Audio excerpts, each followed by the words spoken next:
All right, looks like we're doing the thing with the chicken wing. Wing, wing.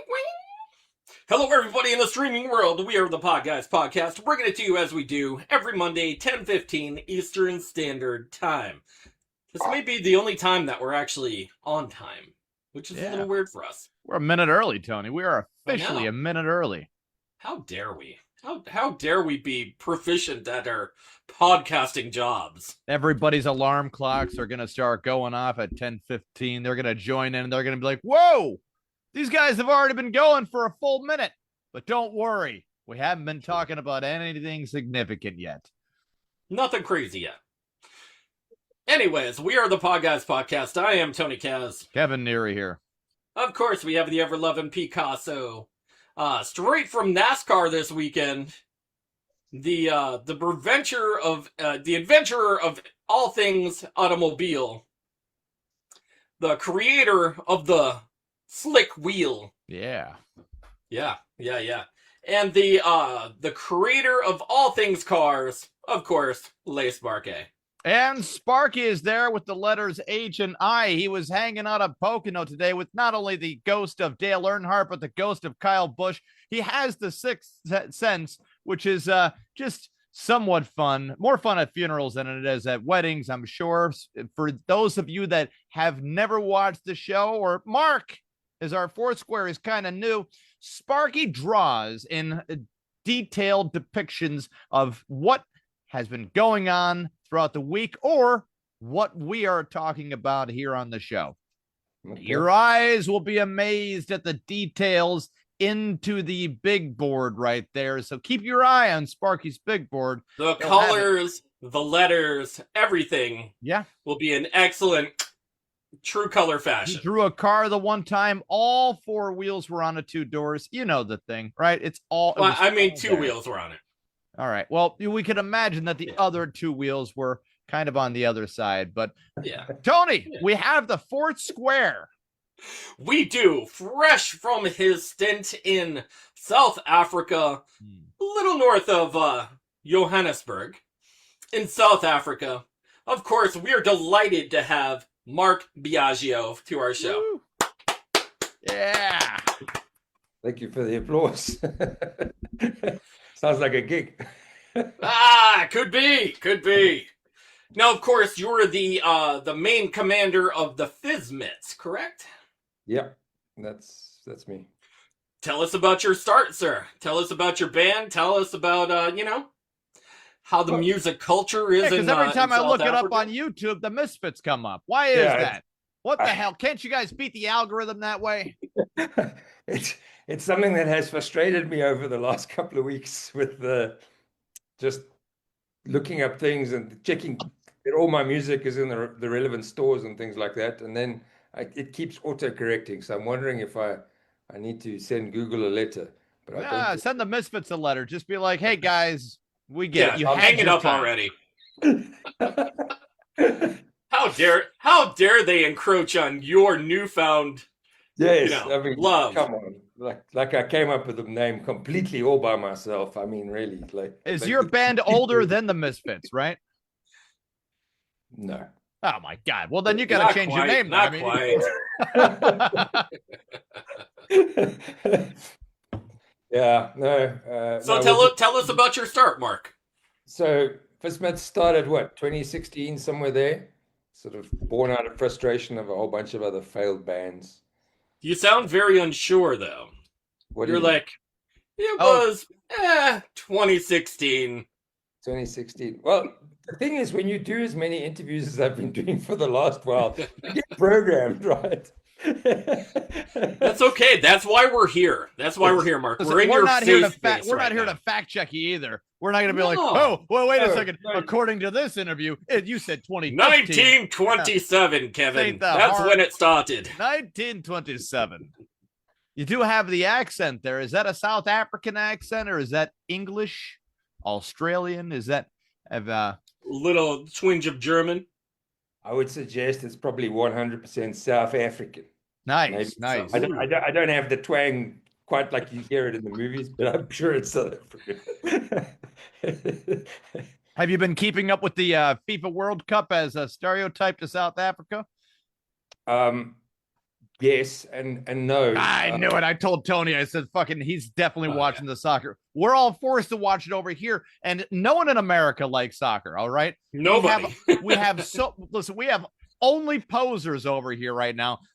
And by the way, everybody in the goddamn world, who are you rooting for, Mark? And your answer would be South Africa. What are you, a fucking idiot?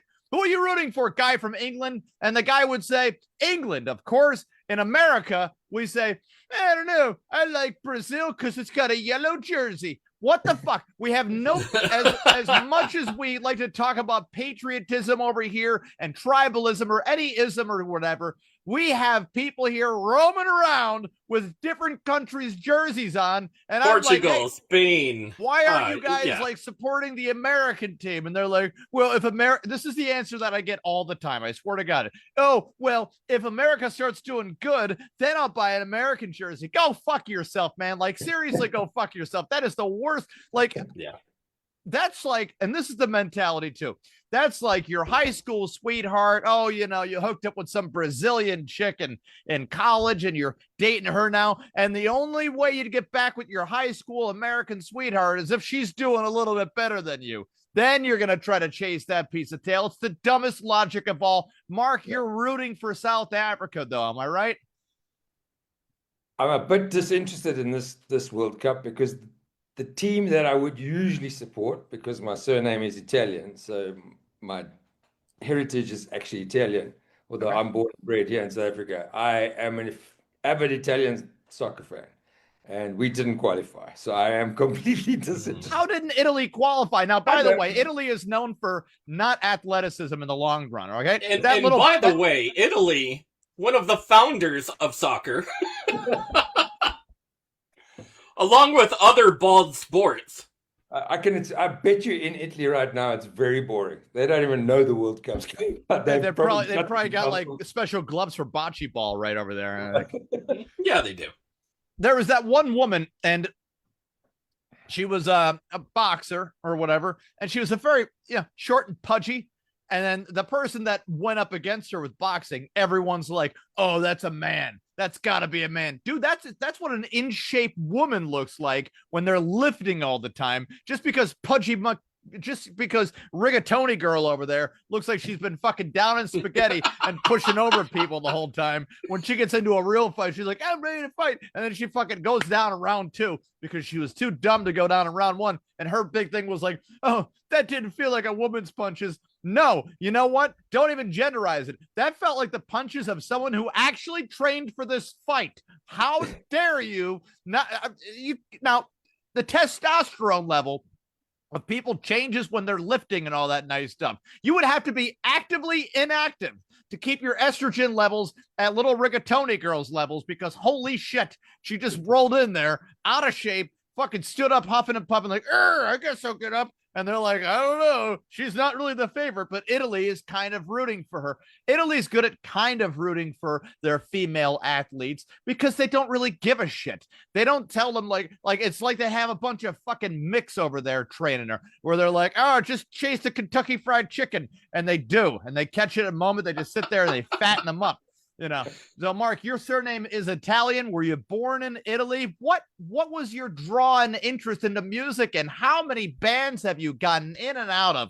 Over or under 30? Under 30. Under 30? Okay, so over 15 then, right? Huh? How many bands have you been in? Over 10. Over 10. Probably 8 or 9. 8 or 9? Now, you've been in the music game for a long time, I'm guessing, right? Yeah. Was in the 90s. First band was called the Mind Theater.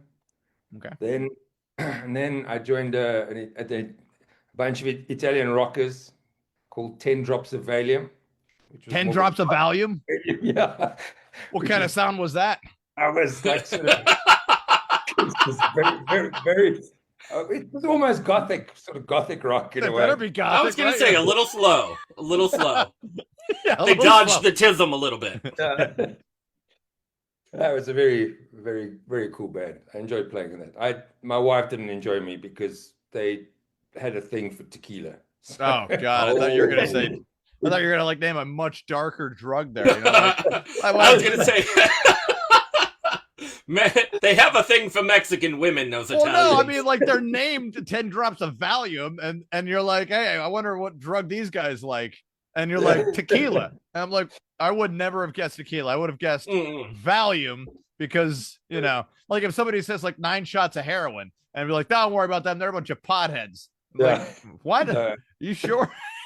Sure they're just smoking pot? Because there's a lot of needles on the floor and no one's talking about their insulin levels. If you've talked to any diabetic, they always talk about their blood sugar and shit. It's practical social currency for them all around. That's all they got, man. That's all they got. But you're a healthy guy, Mark. How old are you? 50, nearly 55. My God, you look great for 55. For Jesus Christ. I mean, you look probably what 45 looked like back in the 90s. That's what good Johannesburg healthy living does. Right? Less smog. I don't know. Yeah, I just so woke up. Do you happen to live in the suburban areas, or do you live in like a little more of the rural area of Johannesburg? No, this is full on suburbia. This is city. Well, Okay. It's in the city kind of thing. Yeah, I mean, you get out to the country here a bit, but you're looking around a little bit like somebody's gonna come and rape you in your sleep. Yeah. You're like, I'm thinking, I don't want to tell you guys, but the lions and elephants are not roaming the streets of Johannesburg. That was like the last thing I could think of. What the hell? I was not going there. I like how you have like how Americans are assuming the stereotypes are of Johannesburg, and I was only assuming that it's kind of like the sound of music, but with a little bit less Nazis. Like they changed their name up and shit. And Johannesburg, like we are watching you. It's like okay, it's by the way, whenever lawmakers like to talk about how wonderful the world would be if only X, Y, and Z wasn't there. That's not an original idea, guys. It is. Yeah, we do not watch Johannesburg. Johannesburg watches you. Germany once got to the point where they were like, okay, brown hair's shitty. We all know that, right? It's like, what? Hold on, guys. You have brown hair. I know. But we should make up people that don't have a brown hair. It's like, okay. I think it would be cooler if we all dyed it blonde. Yeah. It's like I think you guys have officially gone too far. That it's bleaching the gene pool. I think that would be alongside of the moments of when they went too far. Where you're like, hey, why are all those people working for free in that prison? And they're like, because they went bad. Okay, cool. So you win. What? Why does your guys' Coca-Cola taste like orange flavored something? It's better. Okay, all right. You just gotta show the. It is high C. Mark, who's your least favorite historical character?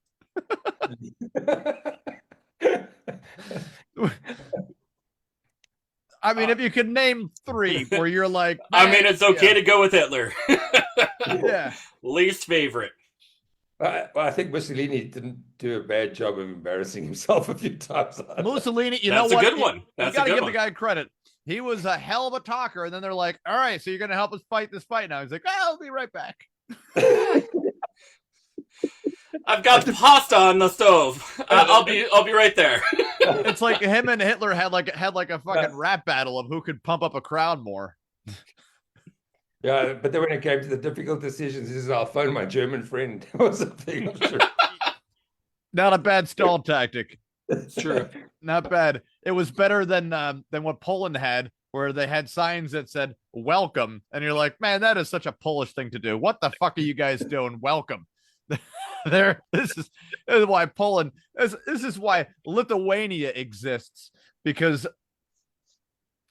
they piled up at the top of the mountain there, right? And Poland's like, hey, you're still a part of us, right? And they're like, no. And they're like, well, we're gonna do something about this, right? They're like, no, you're not. They're like, oh, okay, all right. I know that's a real brief run through of how many times Poland has just been. There's Polish jokes out there. What's your favorite Polish joke, Mark? Jeez, I wouldn't know. I'll give you a Polish joke, okay? America, we built a rocket one day to go to the moon, and we did, right? So Poland decided to build a bigger rocket, more bells, more whistles than America. America goes over to Poland. They said, hey, Poland, what are you doing with this rocket? It's a beautiful rocket, so big, more bells, more whistles. Where are you guys going? We've already gone to the moon. Where are you headed with this? And Poland said, we're going to the sun. And they said, Poland, you can't go to the sun. You'll burn up before you get there. And Poland said, but that's why we're traveling at night.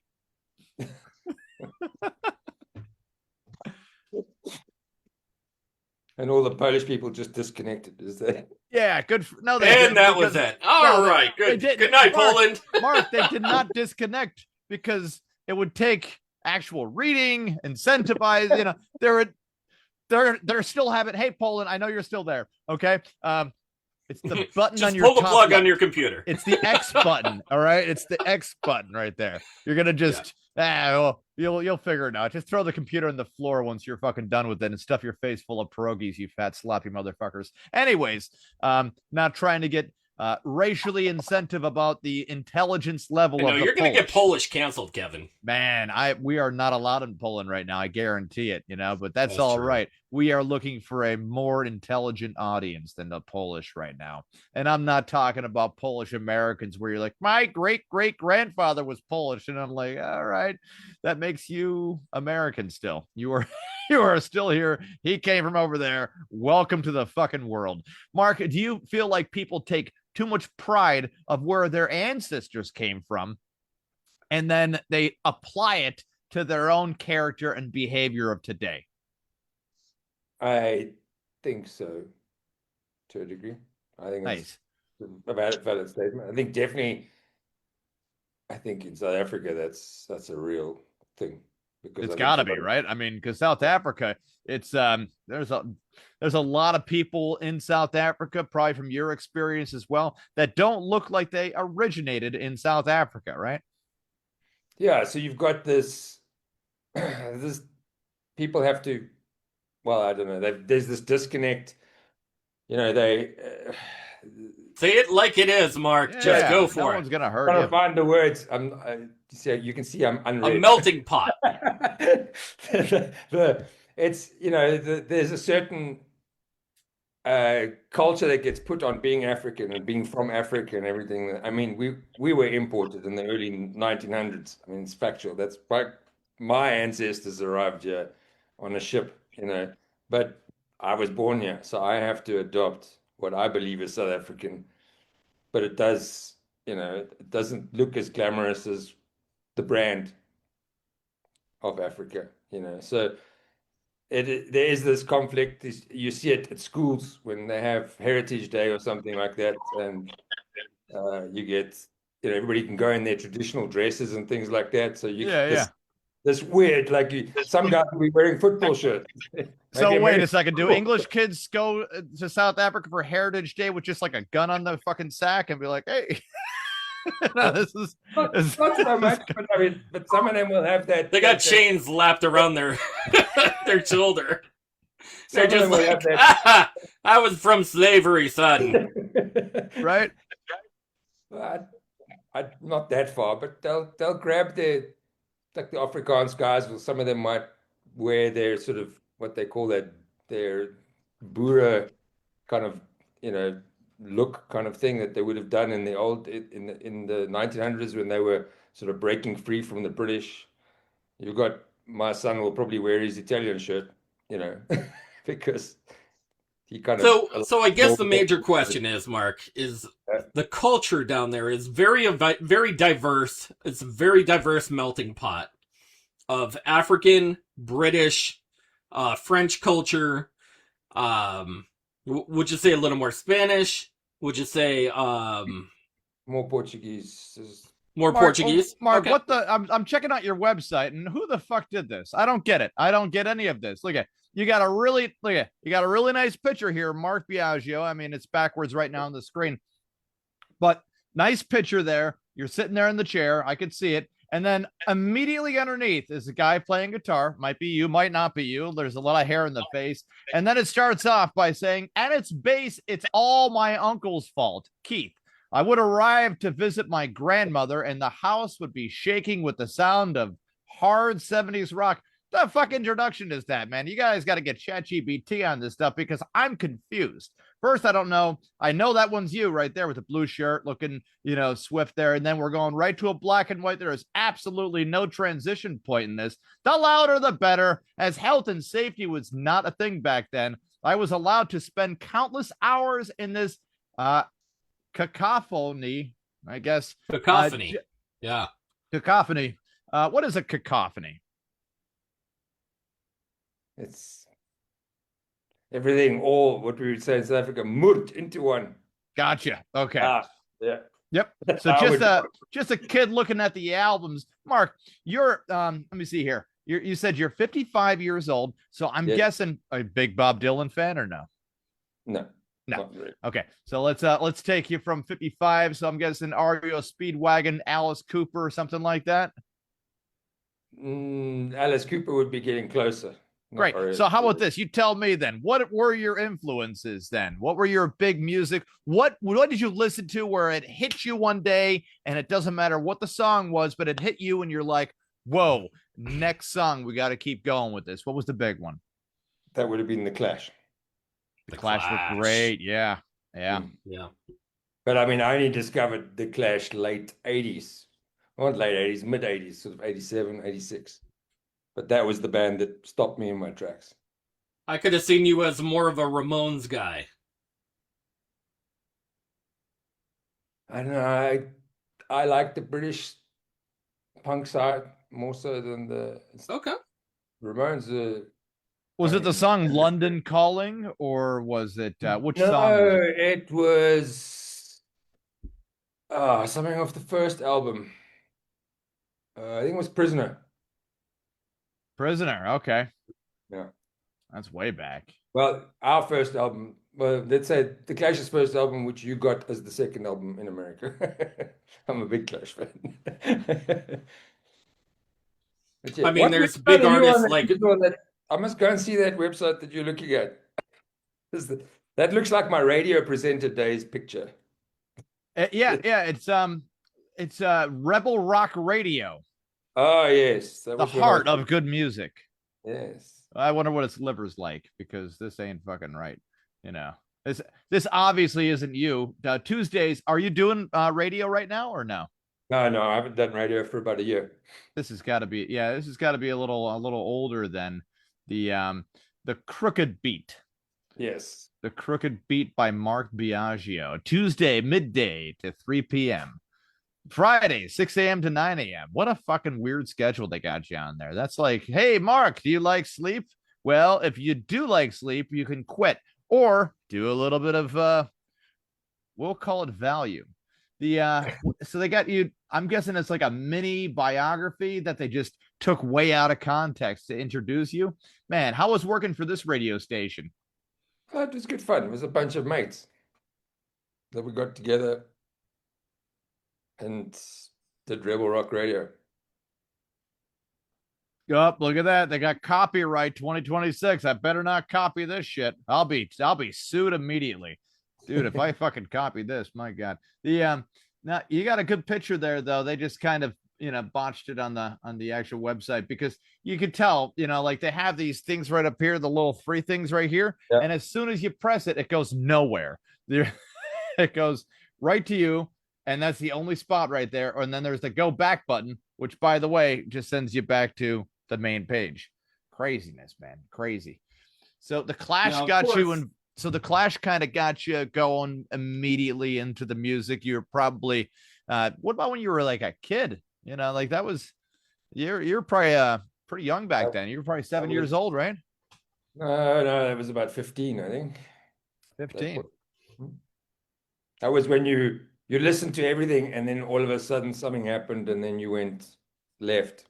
Current day with the band. How many people are in the band right now? 3. There's 3 of us. You got 3. You got a good trio. Drummer, bass, lead. Yeah, that's it. So it's myself on guitar and vocals, Neil on bass, and Keegan on drums. Nice. Are you going to keep it tight like that?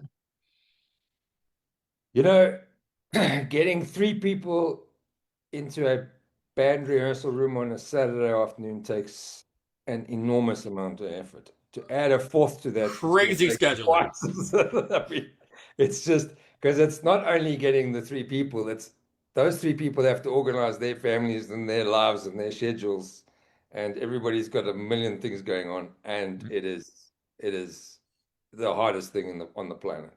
It's just to keep a band together. Now, you guys just had an EP that just came out as well, right? It's coming out next Friday, 26th. Yeah. Maybe tell us a little bit about that. So that was, it's an EP called Falling Joy. And I'm going back in time a little bit on this one. When I was in my first band at university called the Mind Theatre, I was working, the lead singer then and chief songwriter at the time, Bruce, wrote some really good songs. And that band kind of, although we were together 5 or 6 years, we never ever got to release the songs, a lot of the songs on, officially. So they stayed as demos. But a couple of the tracks I still played as Fismits. And some of my previous bands, I would bring some of those songs and we would play them. And so they've evolved over time. And I decided I had recorded the 1-track Scars and it was sounding really good. And then I did another track called When. And then I was like, well, let me just finish this and put a couple of more of Bruce's songs and reinterpret them for 2026. But then it was last year, so 2025. And let's put them on the map and sort of close that chapter. So, yeah, the 5 songs on the EP, all originally written by Bruce, and then I've had to just sort of bring them into what I call Fismitize them, just put my stamp on them and do them my way. And it's quite excited. It's been... So those 5 track listings are called When, Independence, Scars, Falling Joy, and Too Small a Word. Yes, that's it. That's really exciting, man. Good for you. Congratulations. Yeah, thank you. Yeah. And that's Too a small lot of a hard word. work. Too small a word. That's very... How does that go? What word was too small? Sorry. Oh, sorry is too small a word? Mhm. Okay, that makes sense then. Not a lot of letters going on there. The one's a repeating letter. Yeah. Well, it is the oldest song in your EP. But it was life as a bold classic rock leaning composition with grand ambitions. For Falling Joy, the Fismits deliberately subvert that original vision, reworking the track into something darker, more restrained, and emotionally raw. Eschewing polish in favor of honesty. The vocal performance and stripped back arrangement bring a sense of vulnerability that closes the EP with depth and conviction. Mark, it says you were arrested here in Johannesburg for assault and battery. Really? Yeah. Oh, no, never mind. That was Mark Biagio. Okay, never mind. That's a different one. Sorry, Google. Yeah. That was the Polish Mark. God damn it. At least you know what you'd be doing if you were Polish, just assaulting people. He always rears his ugly head, that Mark Biagio. Now, do you speak more than just English? What's your native tongue there? You go English, you got Italian, you got anything going? No, I don't speak Italian other than a few choice swear words. I speak Afrikaans. That's our second language. What is it called? Afrikaans. Oh, come on. They got to be making. They didn't even put any effort into that one. Afrikaans.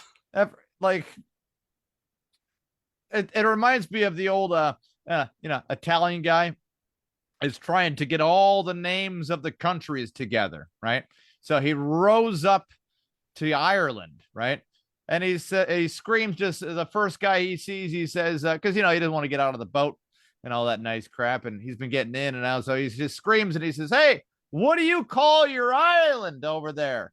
And the Irish guy couldn't hear him. So he says, "Ireland." Writes it down. Why would they fucking call that? Why would they call why would they call the language Afrikaan? That's fucking lazy. They need to call it something else. Spain doesn't call their language Europe. Like, what the fuck? It's a continent. They can't. South Africa, even less creative, because no shit, it's South Africa. The whole thing's Africa, and you're way there at the bottom. Come up with a different name. Well, I wouldn't know. We had to be there, right? You had to be there on the day they did that. You're right. I mean, you're right. I'd have to be. Somebody needs to be there. I said, no, I think that's wrong. Some guy's going to be like, I've named a lot of stuff, like the town of Mountaintop. I mean, I named it. Yeah, but you must know that the politicians from that were running the country in the old days, I mean, were probably very much Hitler-esque, so nobody was going to argue with him when he said, "We will call it Afrikaans," and everybody said, "Yes, sir." Okay, we can't just blame a single person, because South Africa was not named by a single person. Rather, the name was collaboratively chosen by colonial leaders in 1910.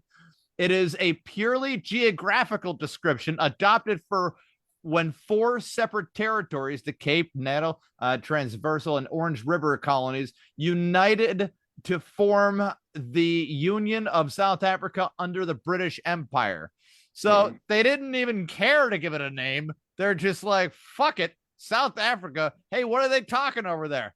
They're probably talking African, or wait, let's call it Afrikaan. There you go. That's pretty messy. Beautiful area, though. Beautiful area. My God. So where do you play in South Africa? There's huge venues then, right? Yeah, there's everything from from pubs and clubs all the way to stadiums. Most people, when they come here, they'll play the soccer stadium. So look at that. Everybody else gets a fucking name. Botswana.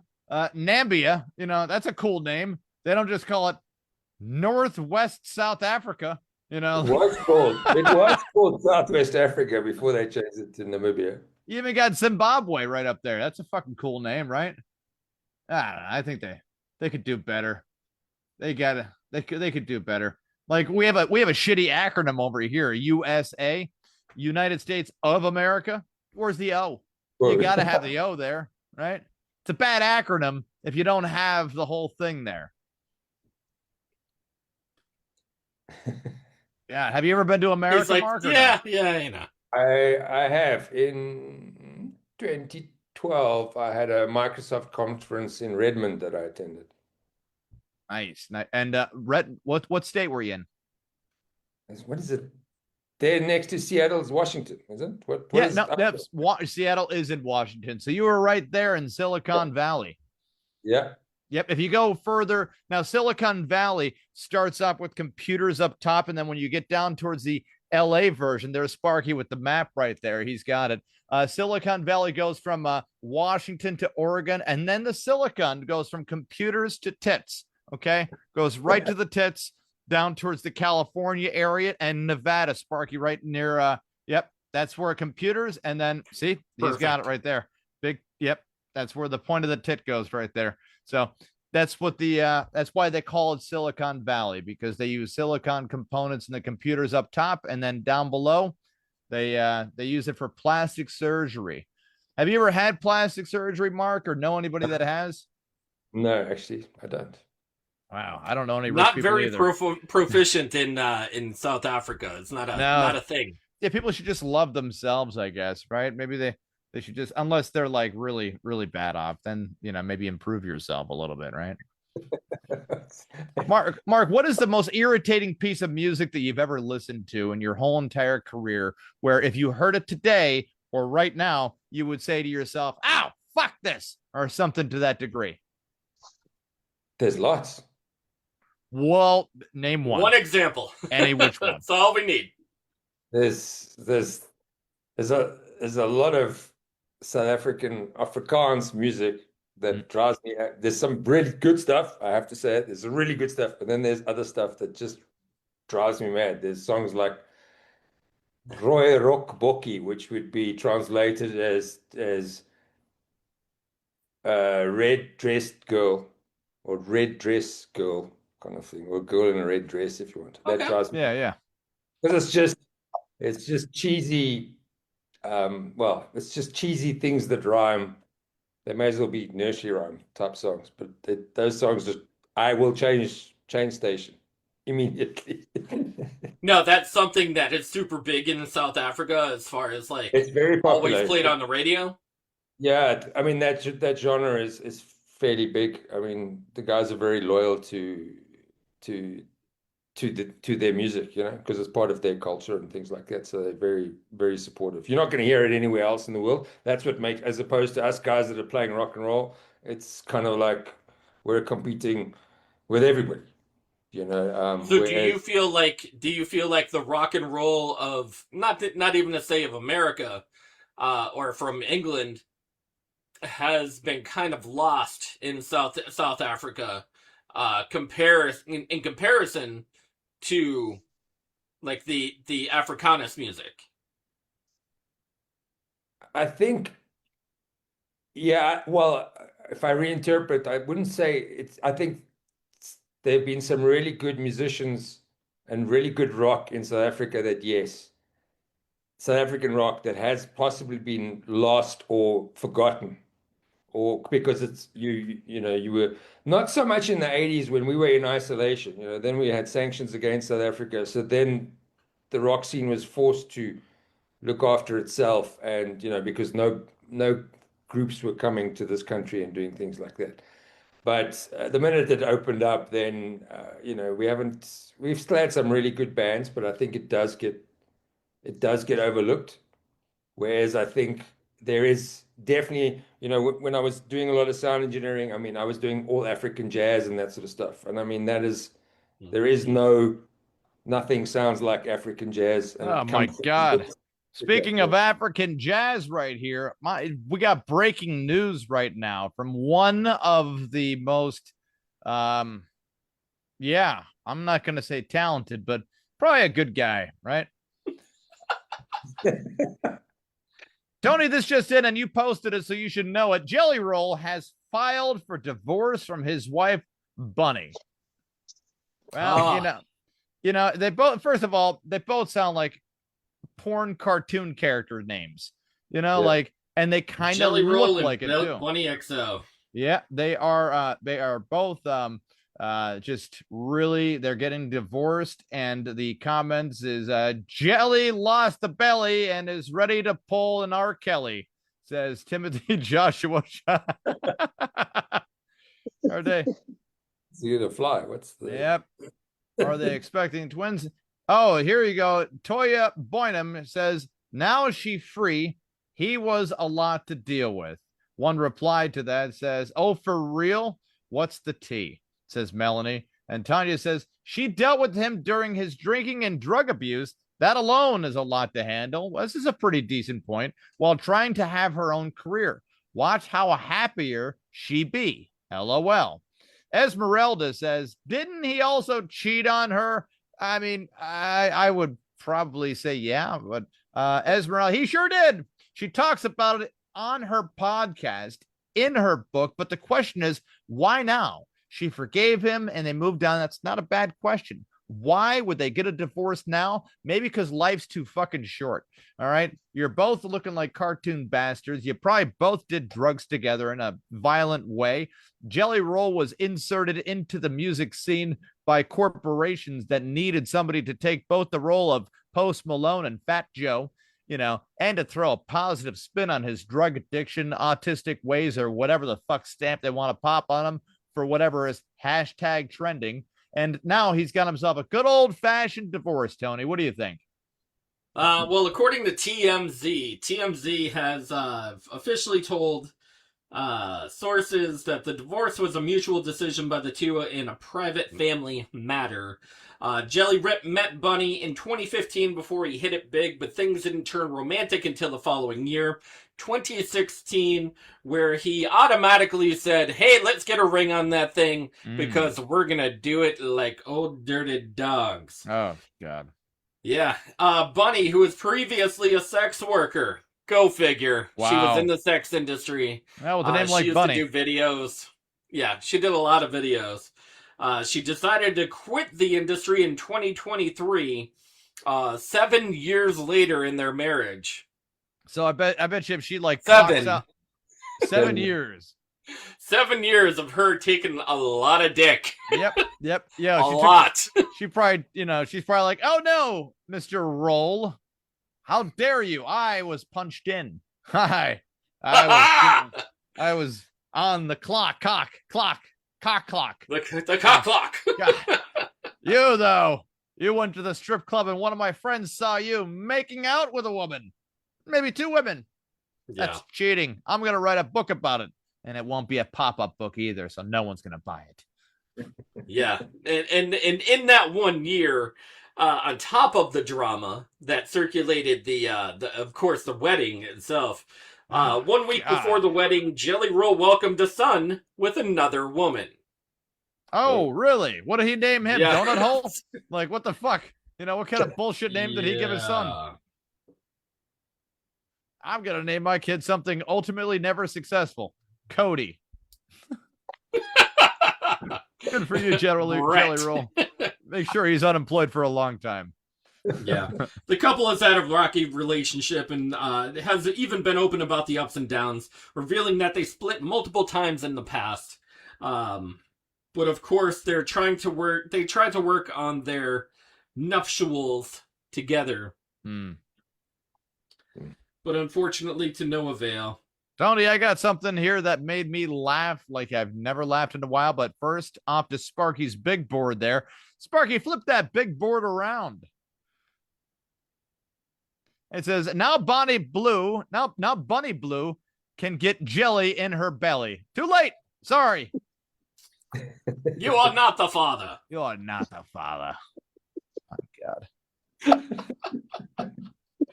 By the way, excellent artwork, Sparky. Yeah, they could tell that kid wasn't Jelly Rolls because he's not already high on dope. You know when times are tough, right? Now, I don't know if this happens in South Africa, Mark, but there is locally, there was a 14-year-old boy that was taken into custody in connection with an armed robbery of a lemonade stand here locally. Yeah, it says a 14-year-old boy has been taken into custody in connection with the armed robbery of a kid's lemonade stand in Boston. The kids, meanwhile, are back in business after their community rallied around them. And when I say community, you know what I mean. Indians. I like it how the game of cops and robbers has progressed into just robbers and convenience store stands run by children, yeah, Tony, now where did this 14-year-old get a gun? Or was he just using finger gun? I don't know if it was I like how Boston police were fucking really on top of this whole idea right here. Boston police, they got a 14-year-old boy that robbed a lemonade stand. Hey, by the way, he was down by the harbor. Well,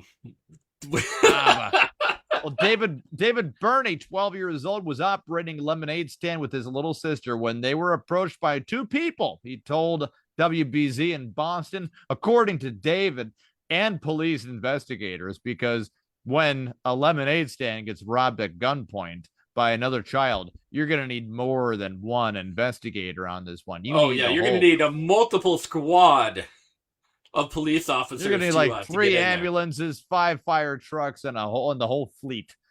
Bring the crew down. According to whole David, harbor crew.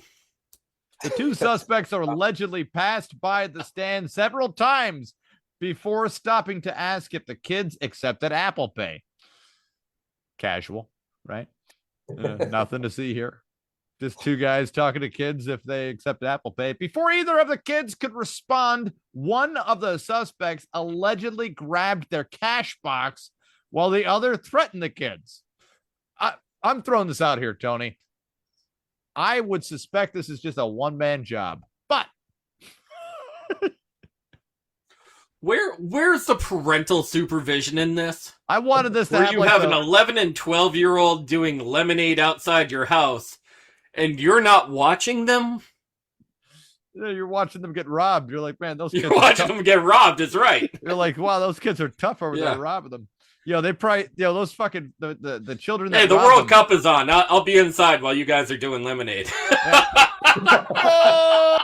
Oh. Go! Dad, we got robbed again. No! He walked over and he said he might need to take the box. He grabbed it with one hand and then he showed us the gun, which was right here, David said to WBZ, pointing down to his waist. My sister, she put her hands up and said, you can have it. So isn't that great? Isn't that just like a woman telling everybody they can just have all the money just because they asked for it? Boy, she's right. She's fallen right into that timeline. David said he complied at the time, but later felt a little annoyed by the incident.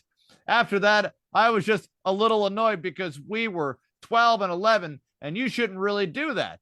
His father, David, agreed. I'm happy that his father agreed, but I'd be even happier if his father disagreed and said, no, everybody should be stealing from these children. They're a bunch of idiots. They're outside. They got money. You got a gun. They have $20 in lemonade money. It's outrageous that in such a good community, by the way, you are not living in a good community if people are trying to steal your children's lemonade stand money. With guns. So get your head the fuck out of your ass on that one, sir. In such a good community. Sir, this is officially a shit community. Move, you dumb bat. Okay. Sir, it is a shit show out there. You should probably get out of the ghetto. This is this is even a much more waste of action right here. I think we need some more cops on the beat around here. Fuck you, man. What kind of punishment is that to the cop? What are you doing? Oh, I'm walking the beat. So that way no more lemonade stands get fucking robbed by just showing a kid a gun. Both perpetrators were captured on surveillance footage, prompting investigators to ask for the community's help in identifying them. So the community gave a shit enough to identify. Do they even know these people? So it's unclear if community assistance led to the arrest of a suspect in the case. Boston police. So 1 out of 2. Yeah. 1 out of 2 were arrested. Yep. And he said, I ain't no snitch. I'm not giving you the other guy. That's a good friend right there. That is a good friend right there. Yeah. Ride so, or die. The cops are probably going to try to make their own lemonade sting operation thing, just in the fucking sloppiest way possible. Where Mark, Mark, is that something that they do in South Africa? What? Steal lemonade? Where they would the little kids would make a lemonade stand, or they would make an iced tea stand or something. What would be the national drink of South Africa? What would they have in the store? No, well, we've got lots of stands. Everybody. Well, apparently they're just called stores in South Africa. No, we've got you could buy anything at a traffic light, at any street corner, whether it's food or somebody selling some Chinese stuff for your cell phone, whatever the case may be. So this is a nice conclusion to the story, Mark. As for David and his sister, they were back a few days later on the same block with a new and improved lemonade stand. Why? What, did their lemonade stand come with a bulletproof fucking glass? Because it came with bulletproof glass and microphones and cameras everywhere. Yeah. Have it be like a fucking Sunoco station, Brought to you by the NSA.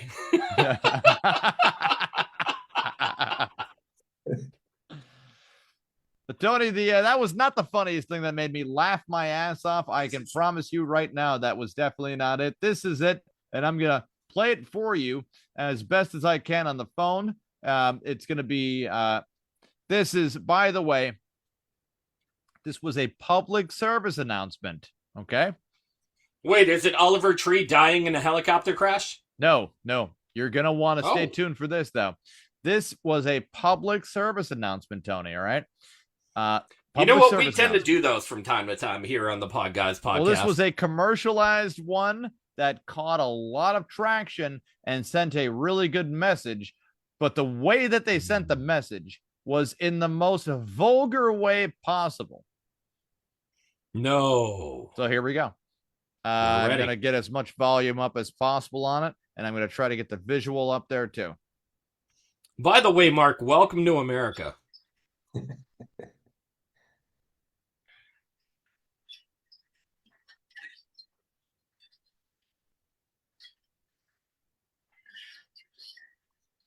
Oh my God, man. That is the worst volume thing that I've ever heard in my life.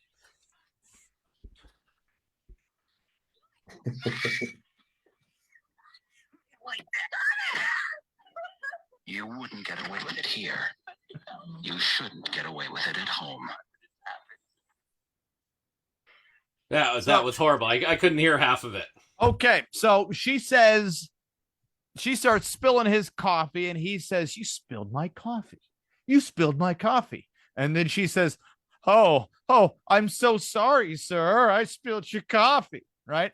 And he says, spilled my coffee. So then he throws her over and spills the coffee all over her and starts beating the shit out of her, right? It is an anti-domestic violence ad, okay, Mark? Ooh. But, Tony, the comments are just fucking priceless. Not Dustin Chaz puts down in the comments, and this was one of my favorites. He says, "This is how it feels to chew 5 gum." True. Night French said, "Well, she shouldn't have spilled his coffee." A lot of people were asking, is this a Mentos commercial? Mentos freshness, Mentos freshness.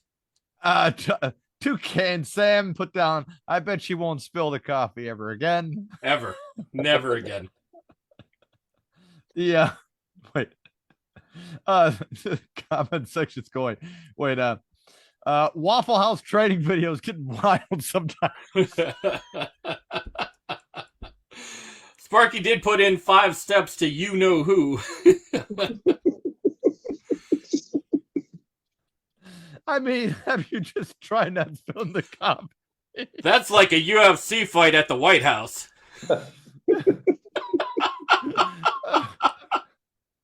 Polish Honda Dirt 87 says, "What the fuck is this, Denny's?" That's more like the Waffle House. That'd be perfect. Steve-O 240 says, "Surprisingly, a dishwasher can pour coffee."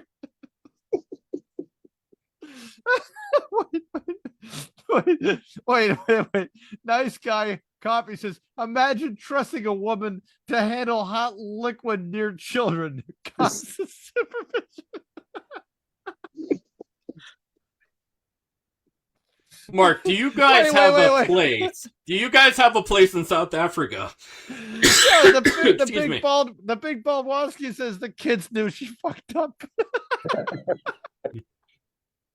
Because the kids are looking, while she's getting beat the shit out of in this commercial thing, the kids are looking like they don't care. They don't give a lady, shit you deserve it. You got this is all deserving. Are they? Wait, why didn't he hit the kids too for good? There you go. There you go. Marky Marcus 18 says, "God forbid a man holds a woman accountable." I'm sorry, Tony. This thing had me totally cracking up here. Because, I mean, okay, here we go. The fact that the kids really didn't bat an eye, he raised them right.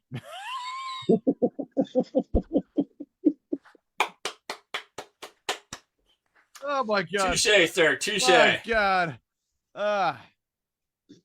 Mark, has South Africa been more institutionalized in American culture than its own culture? And if it has, how much American culture has reached South Africa? I think there was a trend in the 90s where It was an adoption of American culture. I think just because, I don't know. But then lately there's been pushback to adopt more of the South African culture. So the same people that were, taking a lot more American type stuff of now trying to.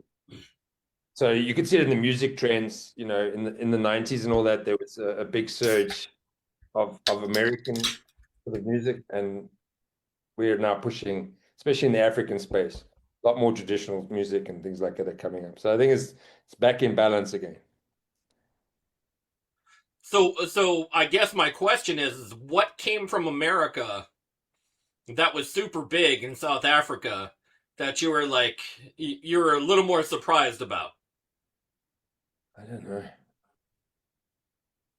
I know we ask difficult questions here, Mark. Very difficult. I mean, I wouldn't be surprised about it. I mean, the thing is, America sneezes and we get a cold. That's, so you guys you're a powerhouse. So everybody's looking to America. What astounds me is we still look to America, and I ask questions why, because some of your leaders are questionable. But that's my opinion. I'm like, when we did look to you and you had decent leaders and stuff like that, yes, then I could understand it. But now I'm like, no, guys. But I don't think we've ever had a decent leader, to be honest with you. Politicians it's been a while. Politicians are universally hated. I mean, yeah, you've had better, slightly better, maybe. I mean, I have yet to see any positive politician in my life, and I can give great examples of exactly how shitty of an idea they've actually had. Maybe Jimmy Carter was the last of the presidents that just recently passed away. Jimmy Carter replaced the Ayatollah in Iran, and the whole fucking Iran-Contra scandal happened after the fact from that. So, one asshole just leaded themselves into the next.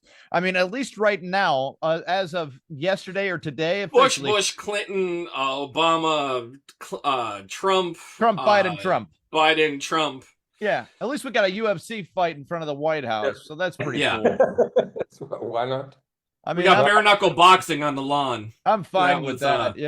They're like, just remember, that's everybody's house, not just his house. It's like, okay, cool. So yeah, they had to evict the homeless people that were living on the South Lawn.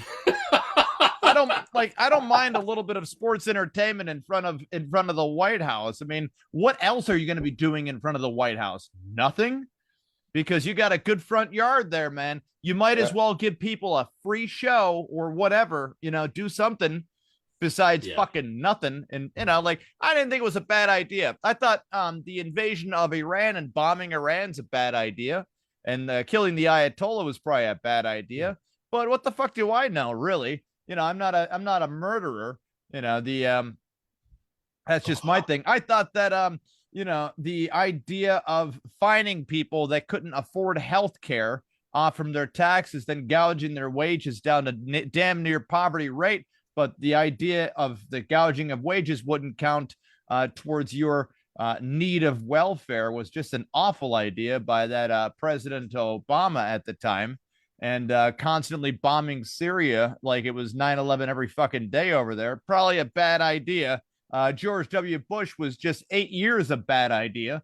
What a piece of shit he was, where, you're just like, hey, man, why did Building 7 just go down? Like, well, what happened there? There were more questions than answers, like about 9/11 and what we're doing in certain areas. And we were never told the truth about anything. And then, you had the whole Clinton thing with the Linda Tripp saying that he sexually assaulted her, and Hillary Clinton trying to illicit get people love affairs. Yeah. I mean, there were some, and then you have the overreach of CPS Act, Child Protective Services, the overreach of that act happening around 1996. Whenever Newt Gingrich, Speaker of the House Republican, is smiling over your shoulder, you really know that something scummy is about to go down, and it did anyways.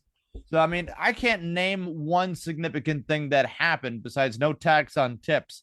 That was an impactful thing for people that are in the tipping industry. Now you don't have to have unemployment say, wait a second, there's no way you made this much. And then the IRS saying, wait a second, there's no way you made this little. Like, guys, tell me how much the fuck I made then, because we're not in a perfect taxable system altogether here, Mark, when it comes to tipping. So then they just said, you know what?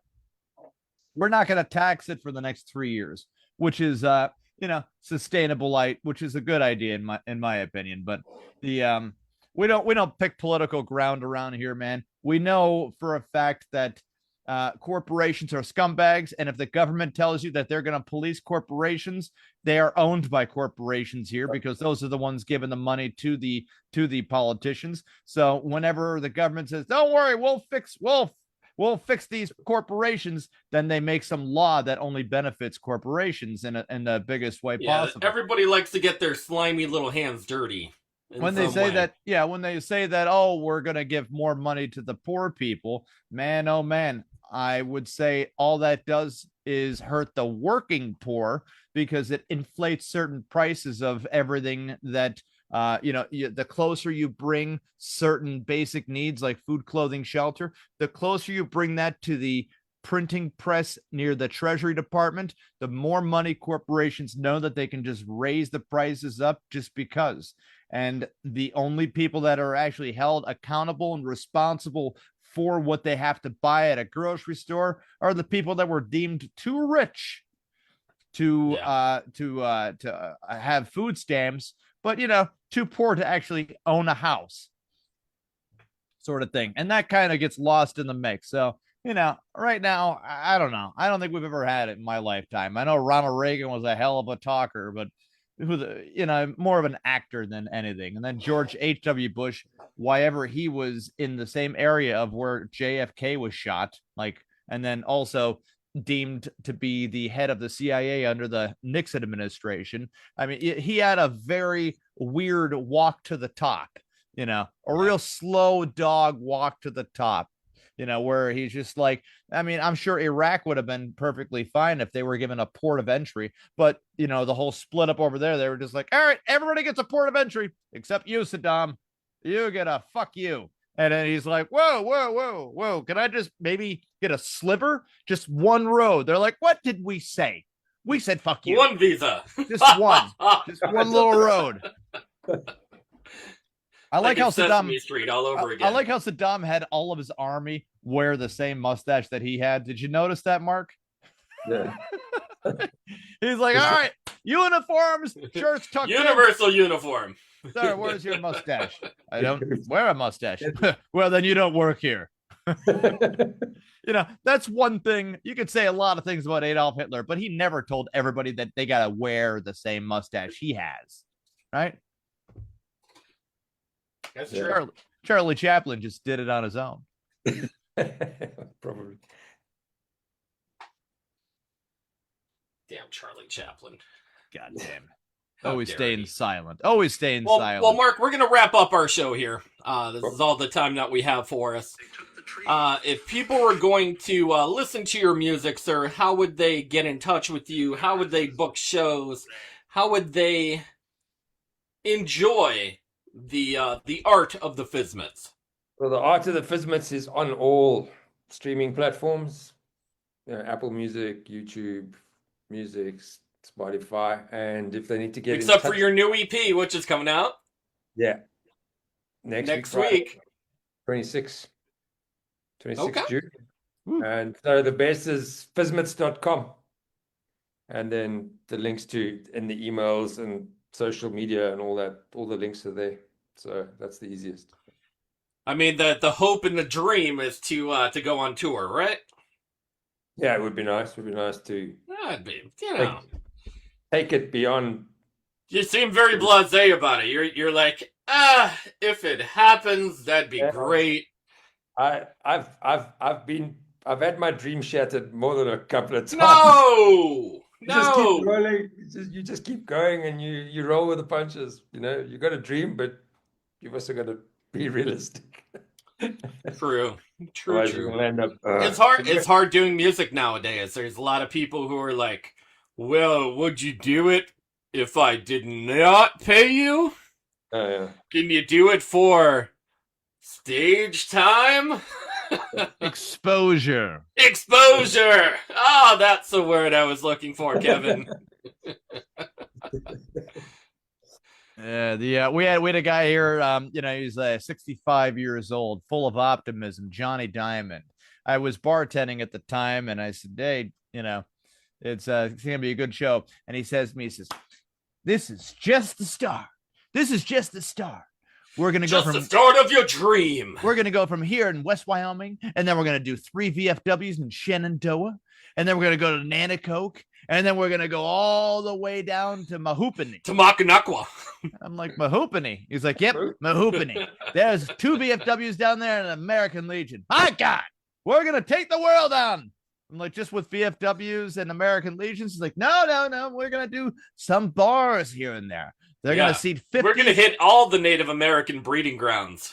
He's like, we're gonna sell out to 50 to 60, maybe 70 people if the fire station doesn't bust our balls about it. Johnny Diamond was, and still is, forever the most optimistic person I've ever met. So what about MTV? He's like, nobody's watching music videos anymore. People want to go to a live show at an American Legion. They want to go to their clubs, and they want to hear me sing all the hits, from the Beatles to Johnny Cash to the Elvis Beatles Presley to Johnny Cash to the Beatles and Johnny Cash. And I'm like, my God, you don't have much of a fucking, diverse collection there. Yeah. He would sometimes he would sing Johnny Cash in a British accent. That would fuck everybody up, They were just amazed, but Yeah, instead of Sweet Caroline, he would say Sweet Clementine. No, he would sing Artificially Sweet Caroline. Ba ba ba. Doctor says my sugar's high. So high. Ba ba da da da. Sounds like a fucking shitty Ozempic commercial. They're like, we're just gonna go with the jazz music in the background while we talk about side effects. Yeah, let me fill your body with poison so you can't eat. Yeah. Anybody want to look like Ariana Grande meets the Carpenters? Yay! Ariana Grande meets Gargamel. They look like everybody from the movie Thinner. Yeah. Oh, perfect. All right, Sparky, where can you find us if you were looking for us? Well, first of all, if you want to send your hate mail to Kevin, please send it to Tony Caswell's basement, P.O. Box 1313. Yay! .com. Today's show is brought to you by Dumpster Fire Studios. That's right, if you wanted to rent a room from me for podcasting needs, of course, I'm your man. Anyway, but besides that, you can find us on every single major streaming platform, including iHeart. There you go, Sparky. There you go. Spreaker, Deezer, Castbox, Pocket Cast, GeoReo, Facebook Live Video, Google, YouTube, and anywhere else there's major streaming going on. Okay. Yeah. Okay.